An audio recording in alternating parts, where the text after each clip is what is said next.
You know what annoys me? When I don't know the price of an action figure. Let's talk about it.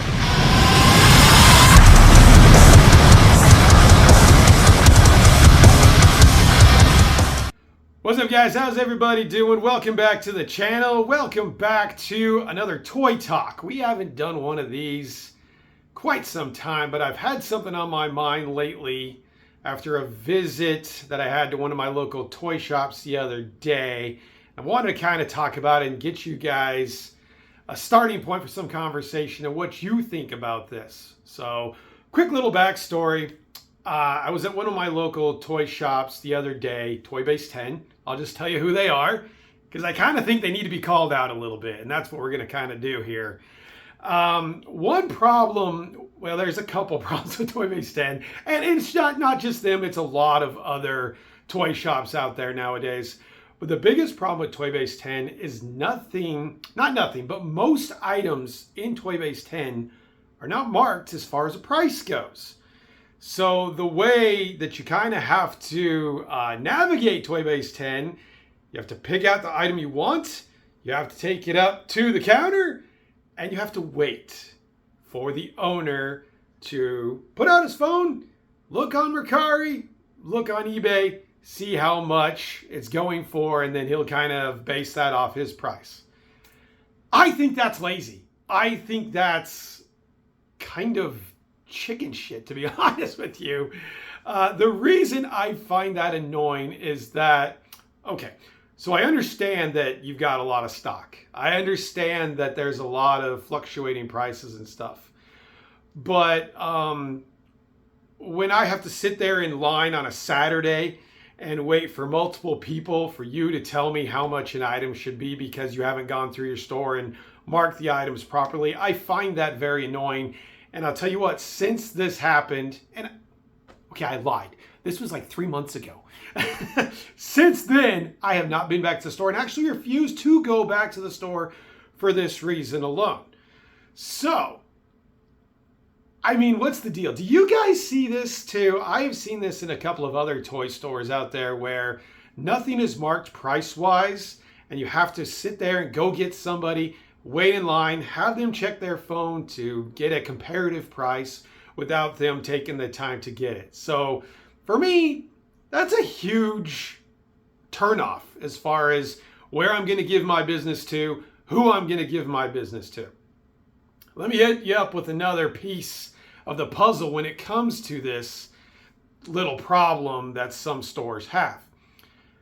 I was there a few months ago and I told you guys this story after the fact, but I'll kind of reiterate it again. So what happened was I was interested in a couple of real Ghostbusters figures that he has in the case. So first of all, he doesn't even know what he has.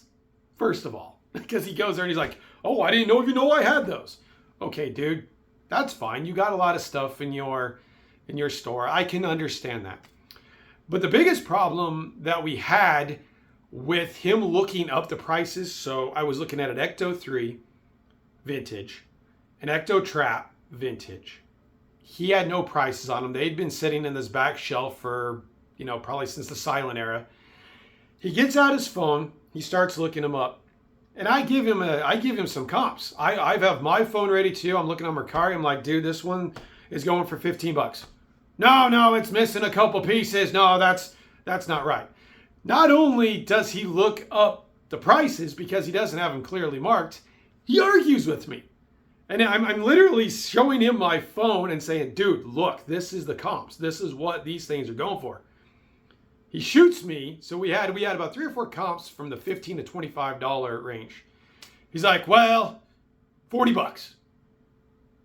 $40. There was not one comp on eBay or Mercari for the Ecto 3 vintage Ghostbusters vehicle for $40.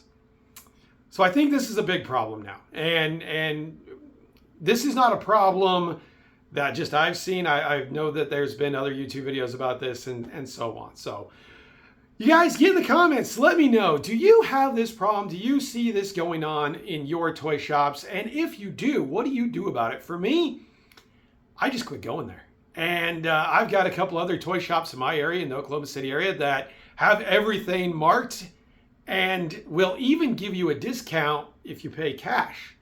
So, you know, as far as Yukonville goes, if you're not going to have it marked, I'm really not going to take the time to sit there and wait for it. So, you know, quick toy talk, just giving you guys one of my pet peeves. I guess we could call this video one of Phil's pet peeves. That's like triple P. That's perfect.